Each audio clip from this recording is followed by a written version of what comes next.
Hello, Hofstra fans, and welcome to the first sports beat of the spring semester. I'm your host, Jack Lyden, and we have an action-packed show for you tonight. We'll start on the ice as we take a look at the first half of the NHL season. We'll then take a turn to the track to recap NASCAR's thrilling start down at the Daytona 500. After that, we'll turn our attention to the Pride as we are joined in studio by Jaco Fritz of the men's basketball team as their season comes down to the wire. We then stay on the court with women's basketball as our own Giuseppe Oliveri challenges Emma Von Essen to an exciting shooting challenge. After that, we take a look at the best Hofstra plays over winter break and more with this month's edition of the Pride Top 5. Lastly, we'll wrap up our Pride Weekly update and crown this semester's first Athlete of the Month. Don't go anywhere because Sports Beat starts right now.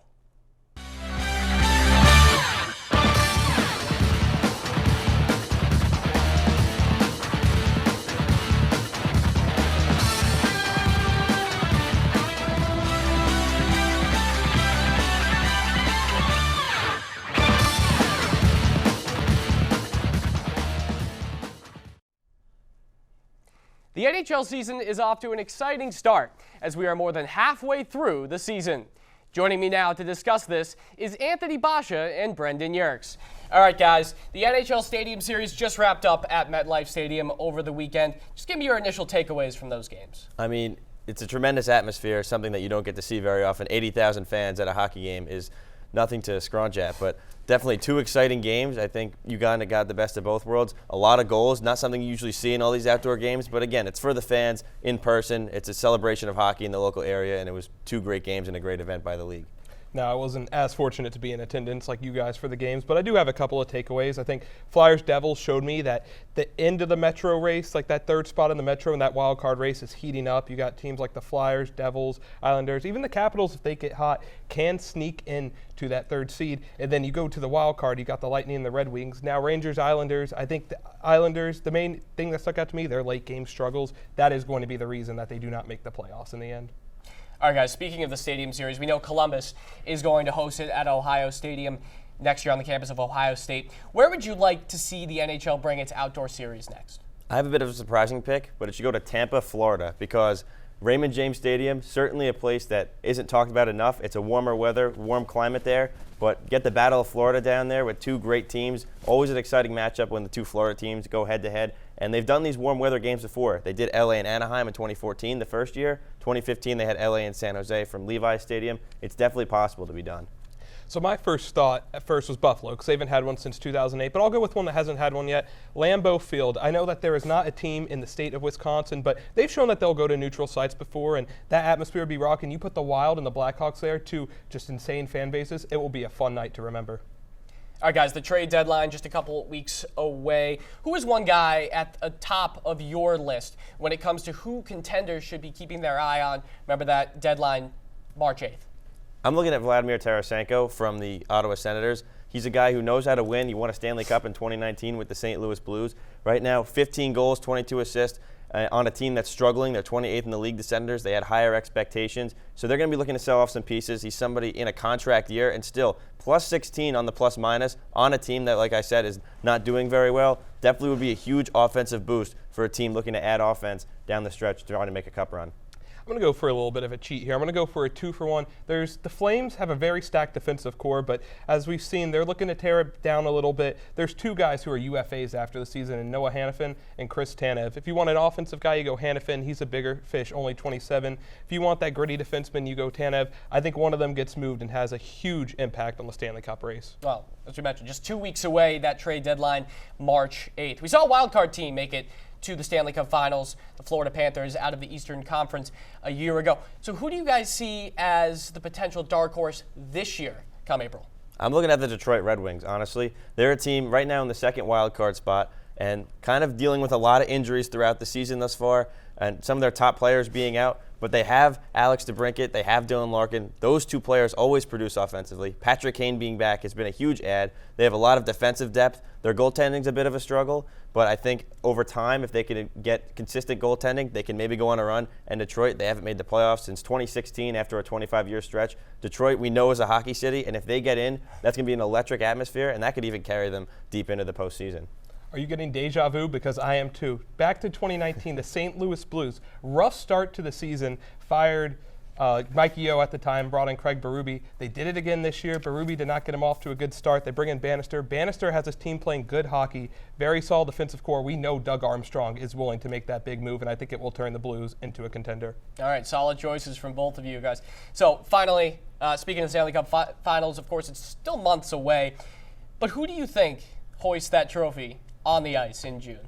I think it's going to be the Colorado Avalanche for the second time in 3 years. They're a team that's built perfectly top to bottom. They added a lot of depth this year, bringing in Jonathan Drouin. I really love the Zach Parise addition that they made in the last month. He's a guy that I think brings the team together. He's playing in his final season of a historic career and has a chance to win a Stanley Cup potentially for the first time. Goaltending's been a question mark there as well, but I think Georgiev has been solid enough where they're going to be able to get the job done. And I think when you have Cale Makar and Nathan MacKinnon, anything is possible. MacKinnon playing at an MVP pace right now at 92 points. He's a guy that we've seen him do it before. Those two players can lead a team to a Stanley Cup. I'm going to stay in the Western Conference. I got Vegas. I think that they're going to repeat. They're going on a little bit of a skid right now, but that's something that last year they had a skid at about the same time. One of the most complete rosters in the entire NHL. They know what it takes to get to the Stanley Cup, and we see time and time again these teams repeat. Defense has been slipping a little bit lately, but when they're clicking, it is one of the best defenses in the NHL. I think they're going to get back to that. I think the goaltending is going to improve, and with Eichel heading to the LTIR, it's a chance to circumvent the cap and maybe make another addition. So I have Vegas repeating this season. All right, guys, a couple of choices from the Western Conference. I want to thank you both for coming on. We'll talk to you a little bit later. We're going to shift gears now as Peter Nicolino has your NASCAR update. Thanks so much, Jack. NASCAR kicked off the 2024 Cup Series with the 66th annual Daytona 500. Despite a race that saw many lead changes, it was ultimately William Byron who would secure the win for Hendrick Motorsports and take the 24 car to an oh-so-familiar spot, Victory Lane. In a frantic scramble after a restart on lap 197, Byron would edge out his Hendrick Motorsport teammate Alex Bowman and take the white flag just before the fifth caution of the evening was called, as Ross Chastain slid wildly through the infield grass of the bumper of Austin Cindric's number 2 car. Although there was some debate on when the caution flag was called, the 26-year-old Byron was able to secure the checkered flag after NASCAR officials reviewed the sequence of events and determined that the race was still under green flag conditions when William Byron crossed the start-finish line to begin the final lap. Despite this being Byron's first win in Daytona, the man behind the 24 car led all NASCAR Cup Series drivers with 6 wins last season and marked his 11th all-time win in NASCAR Cup Series. This win would also come on the 40th anniversary of Hendrick Motorsports' first ever race, the 1984 Daytona 500. Byron's win adds him to an elite list of drivers who have won at Daytona for Hendrick. That includes Jimmy Johnson, Dale Earnhardt Jr., Darrell Waltrip, and Jeff Gordon, who was synonymous with the 24 car for 2 decades.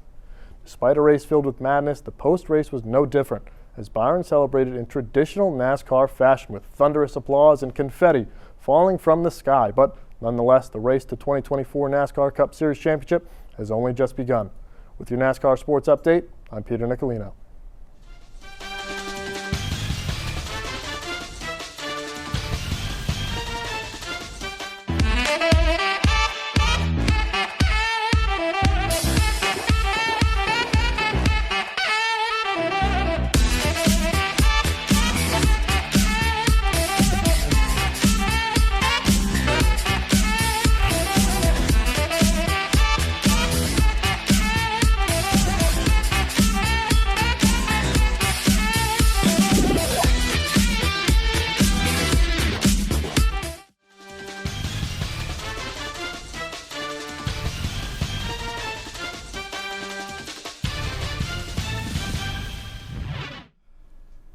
Hello, Hofstra fans, and welcome back to Sports Beat. I'm Bella LeBeau, and joining me now is Hofstra men's basketball player Jaco Fritz, who made an immediate impact after transferring from Canisius this season. Before we get into our discussion, let's take a look at some of his highlights. In the entire CAA, he's got 6.5. Kelly gets his pocket pick. Fritz! My goodness. Carlos inside for Fritz. Should have been a flop from what we've seen. I don't understand why that wasn't called. Get it to Fritz. Jaco Fritz, a quick 2 and a foul. Pick up the tempo in the first. As Fritz inside. Carlos inside. backs down. Braun turns, lefty floater, yes. High screen from Fritz. Bounces back to him. Jaco Fritz attacking the rim. Into Dubar. There's a cut for Fritz, and he jams it. Blow it down, score in the paint. Thomas inside for Fritz. Nice speed.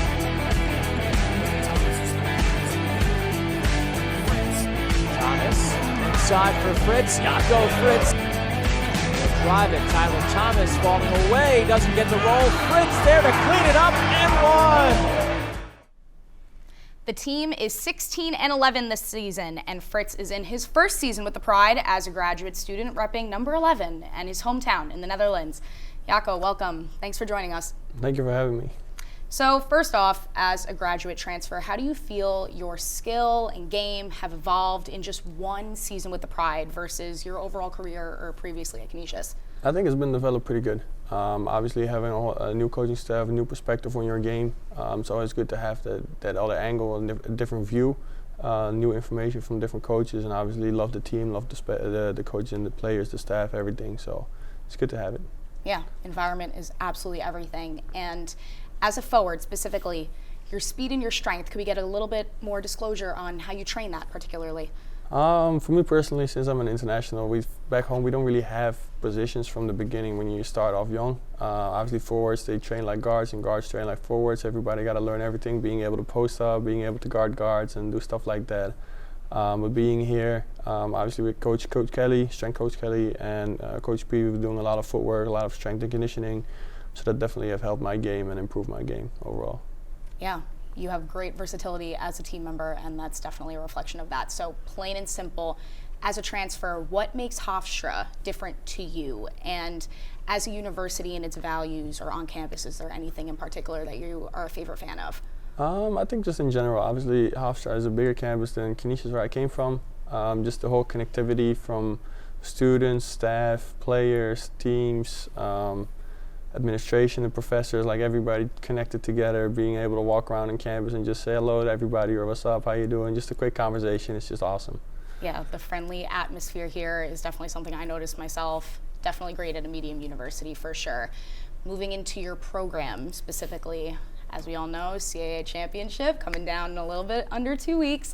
So how are you guys as a program going to define yourself in this final wrap up of the season? Has Speedy advocated anything to your team that sticks out to you in particular as you try to keep your mindset straight?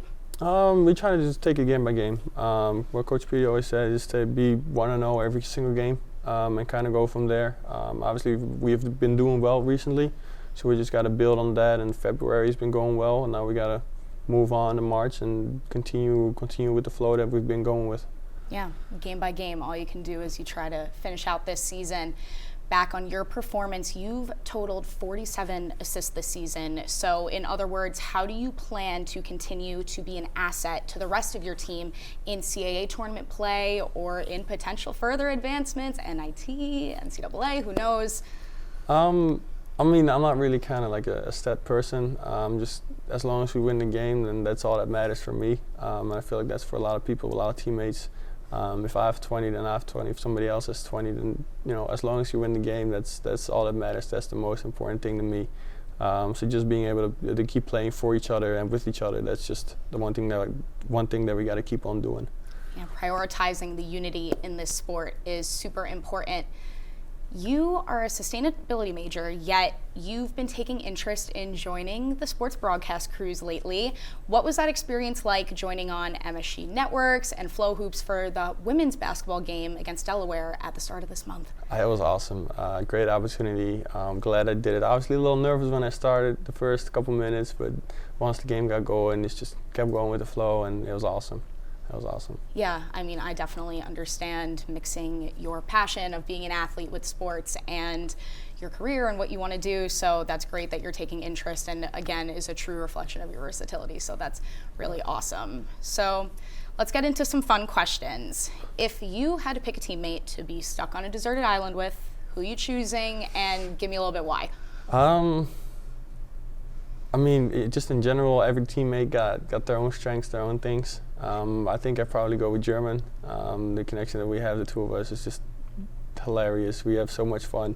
I don't think we would survive specifically, but we would have a lot of fun and, just make the best out of it. I mean, listen, if it's entertaining and you're going down having fun, then so be it. It is what it is. So be it. And one more fun question for you. If you had to pick another Hofstra athletic team to experience as a member of them for even just a day, who'd you choose and why? And I'm clearly non-biased, not being part of the dance team or anything. I'm going to not stick with dancing. Yeah, I'm not a good Either. dancer. It's okay. I'll probably love either soccer or tennis. Those are sports that I played when I was younger. So doing one of those, I think I can, compete a little bit with everybody, but, we'll see. Yeah, no, those are two great sports. So thank you so much, Jaco. Stay tuned for more Sports Beat after the break.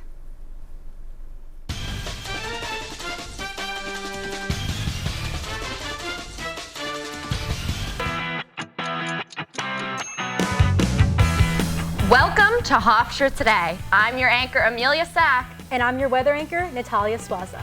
We are honored to be Hofstra University's source of local and national news on campus. We are here to deliver the latest updates in weather, sports, entertainment, national news, and what's going on at and around Hofstra today.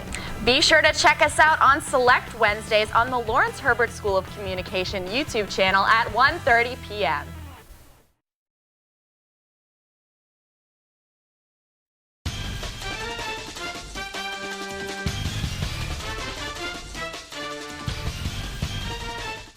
All right, Sports Beat fans, welcome back. We are going to get to everyone's favorite segment now, the Pride Top 5. So let's kick it off with number 5. We go to the women's basketball court. They were in Towson a couple of weeks back looking for their second conference win of the season. Look at this. Sorella Neza coming around the screen. She goes hard to the hoop. Might have been fouled. Wasn't called. I disagree with that, but she finishes anyway off the glass. Look at this. Wrapping around the screen beautifully and taking it to the cup and ends up on her backside on the CAA logo, but that counts for 2 points the hard way. Number 4 now. Let's go to 8. Really, honestly, one of the best atmospheres you could see at the MAC. This is Hofstra in Towson a couple of weeks ago. Tyler Thomas from the corner. That was his spot on that weekend. We'll get to that more as we move on here, the Pride Top 5, but Tyler Thomas, what a step back that was. It's kind of shades of LeBron right there. That defender had no chance of stopping him there. It goes right into his teammates, and he'll get a chance for the old-fashioned 4-point play. To number 3 now, we have wrestling as they were in their meet against the Virginia Military Institute. This is Keaton Cleaver. Look at that lat drop right there. I mean, that was an easy takedown for Cleaver. And we're about to see the finishing move right here. Here it is. Look at this. I wouldn't want to be this guy as he's taken down right here. That would be the finisher right there. Keaton Cleaver over that VMI wrestler by a tech fall. 20-4 was the final in that particular match as Cleaver is all over him. Man, Musa showed really no chance there. Number 2, let's go back to this Towson game as Hofstra women's basketball really dominated this fourth quarter. How about Zaima Swint going up and under? Beautiful move. Finishes off the glass with the left hand. She goes from the high post and takes her defender all the way around and gets her in the spin cycle and finishes with the left hand. But you can talk about all the plays you want, folks, from the winter break of these Hofstra sports, but there's just not one particular play that could be anything but this one for number 1. Here's Tyler Thomas. Aaron Clark trying to get some points on late for Stony Brook, but Tyler Thomas shows them why you gotta make your free throws. Tyler Thomas, man, he had a weekend from that corner. 2 of his 26 points. And look at this tunnel vision. He has no intention of passing to anyone. And shades of his coach that he's driving by right there on the lane. 2 defenders, it doesn't matter. He gets the hoop to go. And Hofstra with a big win, 72-71 over Stony Brook. That'll do it for your Pride Top 5. To women's basketball now, where our own Giuseppe Oliveri challenged sharpshooter Emma Von Essen to a shooting showdown. Let's take a look. What up, guys? I'm Giuseppe Oliveri, and joining me is Emma Von Essen. We're here at the Hofstra Pride basketball practice facility, and today we're going to be playing a little bit of a modified game, of course. We're going to be playing Emma to spell out her name to get to know a little bit more about her. Let's get it. All right, Emma, you get us started here. And while we're starting, go first. Where are we shooting from? All right, love that. Easy enough. So, you've been playing basketball for your whole life. What got you into basketball to start with? Oh, I absolutely love that. All right, we're taking advantage now. We're going straight to the three-point line. This is it. Anyways, but my dad kind of got me into basketball. He runs like a basketball company, basically. So I've just been around it for like Brooklyn and everything like that. We're pretty close. Oh, I love that. I need to get one. Do I get to go lefty?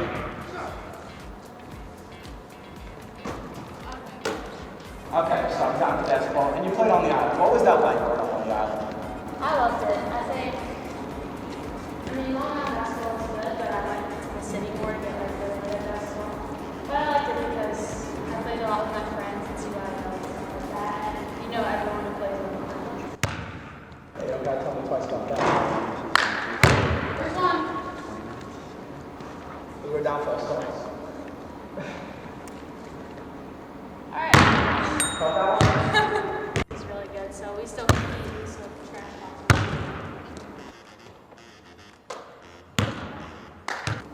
Alright, so here's the thing. I'm not making a lot of shots. You're making a lot of shots. Would you be so kind to walk me through your form at least? Give me some pointers.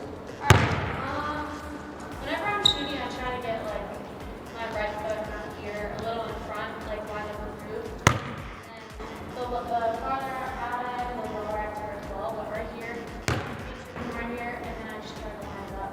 All the way to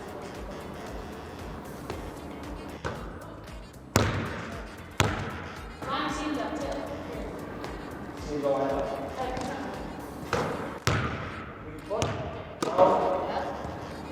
Follow through. Better than most. That's absolutely massive. All right, we're going to get a little creative now. So I'm starting to think that I'm not going to be able to throw normal shots. We're going to go for a little bounce here. So I talked to you about how you came up with basketball. How about the season so far? How have you dealt in the bigger role that you've gotten this year as opposed to last year as a freshman? I have a bigger role this year, so it's just me getting my work done and shooting on my own, building my confidence to make sure I'm getting the job done.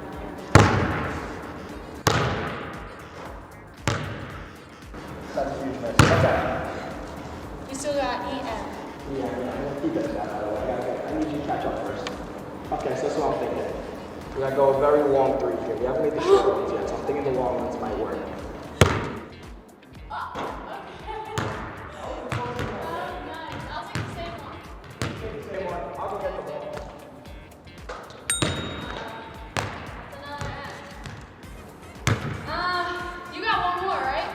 Yeah, why don't you go easy on me?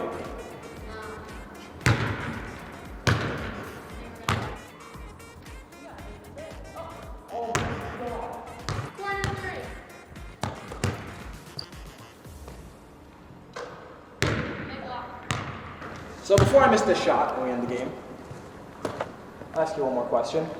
Just, what's the best part about playing for Hofstra, being on Long Island still, the connections, everything that you've had so far? What's been the best experience? I just love having my family at every game, but my favorite thing is seeing like the little girls come to the game and talk to me after, because that was me with Hofstra players growing up. So that's just like the best thing for me ever. And the little girls get to watch you absolutely demolish me here. 4 shots. That's gonna do it. That is EMNA. That's going to wrap it up. I'm Giuseppe Oliveri. Joining me was Emma Von Essen. Emma, good luck rest of the way. Thank you. Thank you, Giuseppe. Let's take a look now at all Hofstra sports. Here's Amelia Bashy with your Pride Weekly Update. Thanks, Jack. The semester may be kicking off, but the Pride is already making their presence felt. So let's get right into it. Men's basketball looks to keep moving up in the CAA standings as they host the Drexel Dragons Thursday night. The scoring duo of Tyler Thomas and D-Stone Dubar will look to lead the charge for the Pride as they hope to avenge their loss to Drexel last week. Tip-off is scheduled for 7 p.m. at the MAC. On Friday, softball continues their non-conference road trip to open up their 2024 campaign in the FDU Classic. Hofstra is set to take on the Bucknell Bison 3 times this weekend and the hosts, the FDU Knights, twice before heading down to Texas for the Longhorn Invitational next weekend. To the baseball diamond, where the Pride will look to bounce back in Virginia against the Liberty Flames after being swept by the number 11 ranked Virginia Cavaliers this past weekend. The 3-game series is set to start Friday and go through Sunday. Back in Hempstead, the women's basketball team welcomes in the College of Charleston as they go back-to-back conference wins for the first time this season after a 20-point win on Sunday against the Northeastern Huskies. Tip-off is set for 7 p.m. Finally, on Saturday, there is a doubleheader at James M. Stewart Stadium with both the men's and the women's lacrosse teams in action. The women open up the day with a game against the Fairfield Stags at noon, followed by the men welcoming in the Red Foxes of Marist at 3. For more information on schedules, live streams, and more, visit GoHofstra.com. Sports Beat will be right back after the break.